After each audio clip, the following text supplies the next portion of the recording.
અમદાવાદ ચાંદખેડાનો એક કેસ જેમાં બે માસૂમ દીકરીઓના મૃત્યુ થાય છે। પછી ખબર પડે છે કે બહારથી ખીરું લાવ્યા હતા, એ ખીરામાં કંઈક શંકાસ્પદ હતું અને એના કારણે આખો પરિવાર જે છે એ બીમાર પડ્યો। બાળકીઓના મૃત્યુ થઈ ગયા, પણ એ કેસમાં એક પછી એક જે નવી અપડેટ સામે આવે છે એ આ કેસને વધારે ભયાનકતા તરફ લઈ જાય છે। ગઈકાલે બપોર બાદ બાળકીના પિતા વિમલ પ્રજાપતિને કેડી હોસ્પિટલમાંથી રજા આપી દેવામાં આવી। તરત જ ચાંદખેડા પોલીસે તેમને પૂછપરછ માટે બોલાવ્યા। બાળકીના પિતાને જેટલી પણ વાર પૂછપરછ માટે પોલીસે બોલાવ્યા હોય કે પછી પોલીસે વાતચીત કરી હોય, એમનું બીપી હાઈ થઈ જાય છે। એમના નિવેદનો સતત બદલાતા આવ્યા છે। માતા ભાવનાબેનની પણ આખી રાત પોલીસે પૂછપરછ કરી છે। પોલીસને જે ડાયરી તેના ઘરથી મળી હતી એમાં પણ ઘણી શંકાસ્પદ વાતો હતી।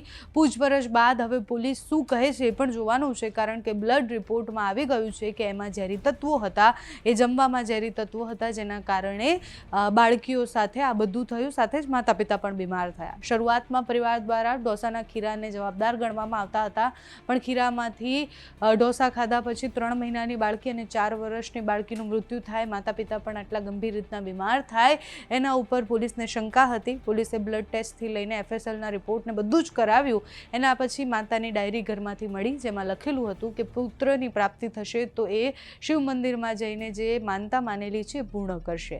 આ કેસ હવે એ દિશા તરફ જઈ રહ્યો છે કે માતા પિતા પણ શંકાના દાયરામાં છે। પુત્ર પ્રાપ્તિ માટે શું માતાએ આ કર્યું, એ બધા સવાલ છે, સાથે જ આર્થિક સંકળામણ કે પછી પારિવારિક ઝઘડાના કારણે આ બધું થયું, એ બધા જ પ્રશ્નો શેષ છે।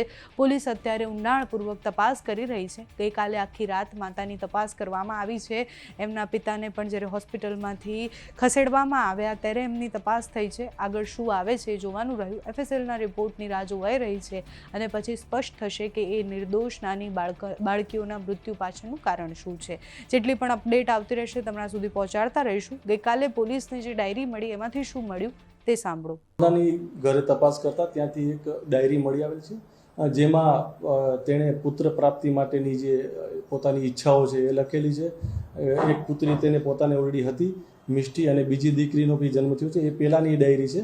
અને તેમાં એ પોતે લખેલું છે કે ભાઈ મને જો પુત્ર પ્રાપ્તિ થશે તો હું પગે લાગવા જઈશ મંદિરે, એવી અપેક્ષાઓ એણે પોતાની ડાયરીમાં લખેલી છે। તેમજ તેની જે માતા છે, જે મરણ જનાર છે, તેની માતા ભાવના, તેમના પણ સેમ્પલો કેડી હોસ્પિટલથી લઈ અને NFSU તરફ મોકલવામાં આવેલા હતા, અને જેનો રિપોર્ટ આવતા તેના જે બ્લડ છે તેમાં એલ્યુમિનિયમ ફોસ્ફેટ અને ઝીંકની હાજરી મળી આવેલ છે। આ બાબતે જે કયા કારણોસર આની માત્રા વધારે છે તે બાબતે પણ ડૉક્ટરશ્રીનો અભિપ્રાય મેળવી અને આગળની તપાસ ચાલુમાં છે। આ કામે વિમલનું નિવેદન લેતા તેણે પોતાના નિવેદનમાં એવું જણાવેલું હતું કે તારીખ 27/3/2026ના રોજ જે ઘઉંમાં નાખવાની જે દવા આવે છે સેલ્ફોસ કરીને, એ રામનગર ખાતેથી લઈને આવેલો હતો, અને જે ઘઉં ઘરમાં નાખેલા હતા તેમાં એ દવાનો ઉપયોગ કરેલો હતો। ટોટલ 10 જેવી પડીકી લાવેલો હતો તેવું તેણે પોતાના નિવેદનમાં જણાવેલ છે, અને 2 પડીકીઓ 8 પડીકીનો યુઝ કર્યો હતો અને 2 પડીકી વધારાની પડી રહેલી હતી, તે અમે તપાસ કામે લાવેલા છીએ।